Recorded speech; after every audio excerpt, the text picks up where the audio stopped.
c'était la deuxième réunion ministérielle tripartite, donc entre l'Angola, le Rwanda et la RDC, qui suit la première réunion qui a eu lieu le 21 mars à Luanda. Cette réunion avait aussi été demandée par le médiateur, le président angolais, son Excellence João Lourenço, pour essayer d'apaiser les tensions entre le Rwanda et la RDC. Et il vous souviendra que la deuxième réunion aurait dû être en mai, puisque la réunion de mars avait décidé de convoquer notre réunion en mai, mais malheureusement la partie congolaise a refusé l'invitation, n'a pas souhaité que cette réunion ait lieu. Mais maintenant, cette réunion a eu lieu, principalement parce que lors de la retraite des ministres de la communauté de l'Afrique de l'Est, East African Community, les ministres congolais et rwandais s'étaient convenus de se rencontrer le plus tôt possible dans le cadre du processus de Luanda. Et donc, hier, à Luanda, nous avons discuté de beaucoup de points sur base des conclusions de la première réunion.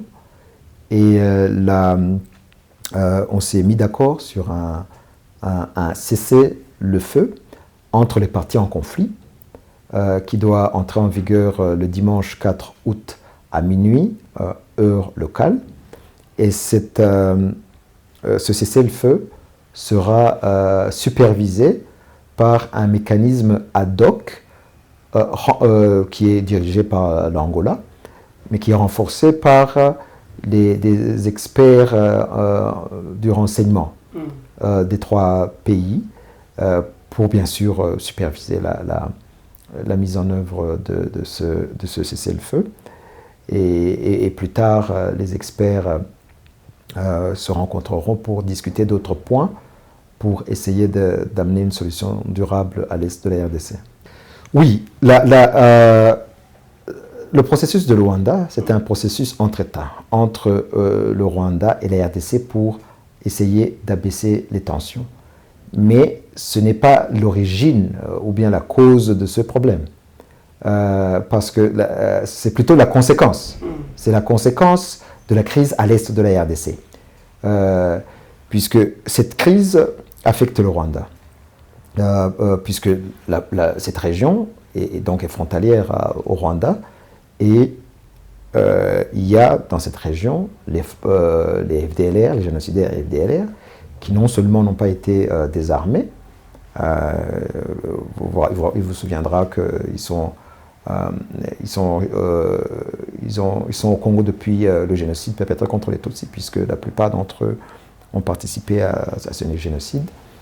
Donc on a cette force qui n'a pas été désarmée, mais qui aussi a été, je dirais, intégrée dans l'armée congolaise. Et donc cette force, les FDLR, ont lancé des attaques régulières sur notre pays. Et donc, on est affecté directement par ce conflit.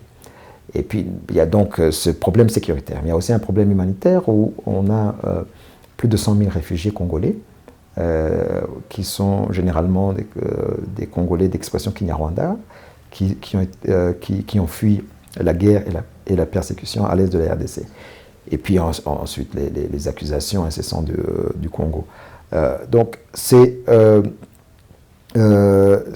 un processus donc entre États qui est consécutif à un conflit qui a des causes profondes. Et donc c'est aux parties congolaises, surtout dans le cadre du processus de Nairobi, qui est piloté par l'ancien président Uhuru Kenyatta du Kenya, qui est un processus de l'East African Community, de la communauté de l'Afrique de l'Est, qui donc est à même de résoudre le problème en s'attaquant aux causes profondes, puisque le processus de Nairobi donc prévoit il y a deux volets. Il y a un volet politique avec des discussions entre le gouvernement congolais et les groupes armés, et un volet militaire qui consiste à déployer une force d'interposition pour qu'il y ait un cessez-le-feu. D'ailleurs, ça avait été le cas en 2023, puisqu'on avait eu un cessez-le-feu pendant 6 mois, de mars à septembre, donc sous la supervision de cette force régionale de l'East African Community. Mais malheureusement, le président congolais a décidé de l'expulser parce que, selon lui, elle n'était pas assez offensive. Donc, les deux processus sont complémentaires. On a même souligné hier que le cadre de discussion doit être le processus de Luanda, mais aussi le processus de Nairobi. Et donc, on s'inscrit dans ce cadre. Bien sûr, l'un ou l'autre ne peut se suffire. Il faut bien sûr une complémentarité entre les deux processus.